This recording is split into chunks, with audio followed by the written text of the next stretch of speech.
Exumus, I think, is my favourite. It's the most beautiful island. I've had it! I've had it with wobbly-legged, rum-soaked pirates! It's a very cool place to shoot, and you don't get to come to these places very often. Evening. Hello. We were on a spit of land, a sandbar in the middle of the ocean. We're shooting on an island that is half underwater half the day, and we have to plan our schedule around the tide charts. Can you even get this on film that the island is sinking underneath us? You can actually watch it. The hardest part is the footprints, because everything's in shot. So people have to walk ankle deep in this sort of soft mud to get to the locations. In the water! Watch your footprints.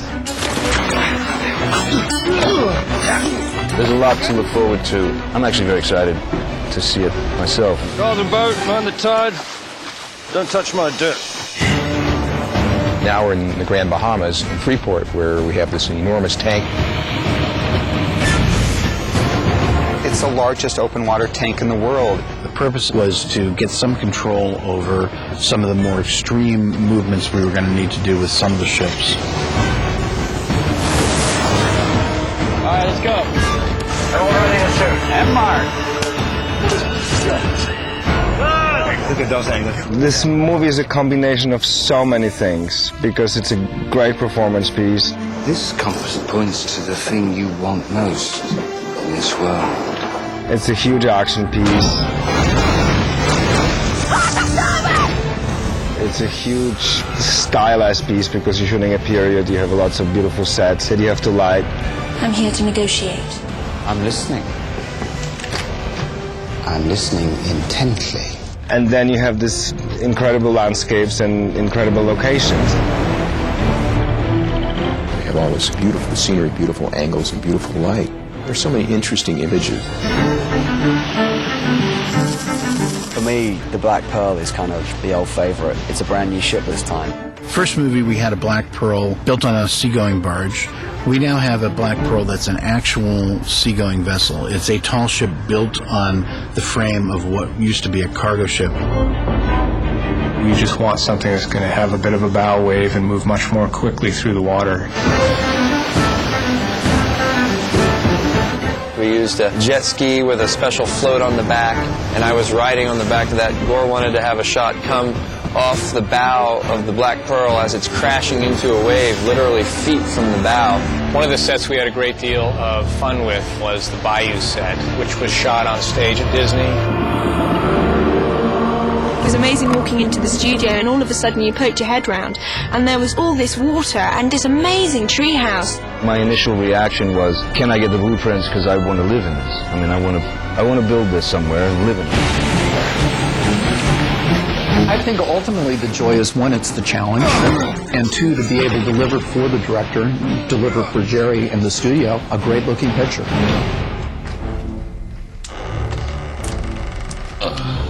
Yeah, Pintel, those are some first-rate muscles. Thanks, Ragetti. I've been working out to get in shape for all the swashbuckling action in our new film.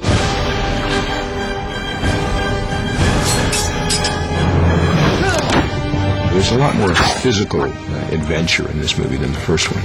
We've got an amazing stunt team, really amazing, and they have been my favourite bits of filming so far, actually, the fight sequences.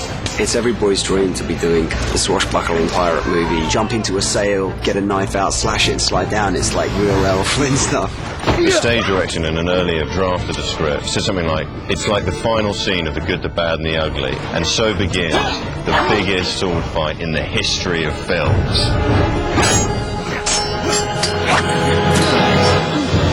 We have this enormous sword fight on this huge wheel. We spent many days doing crazy fights, going up and down and round and round. I was literally in the wheel at one point. It was just exhausting, man. It was days and days and days of that. It takes meticulous planning to physically put this together, but the wheel was not designed for people. You have to rig a camera inside it and then outside it. I'll never forget the face on Gore when it was time to load me into the massive wheel. I mean, it was such an absurd request for one grown man to ask of another. It was so bizarre. that it was completely appealing.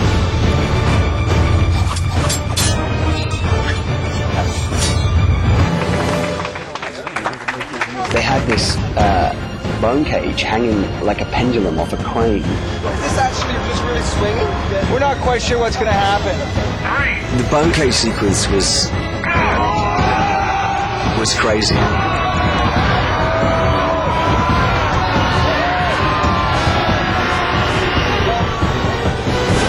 Orlando came in here ready to go. He's pretty adaptable to things and can pick up choreography real quick.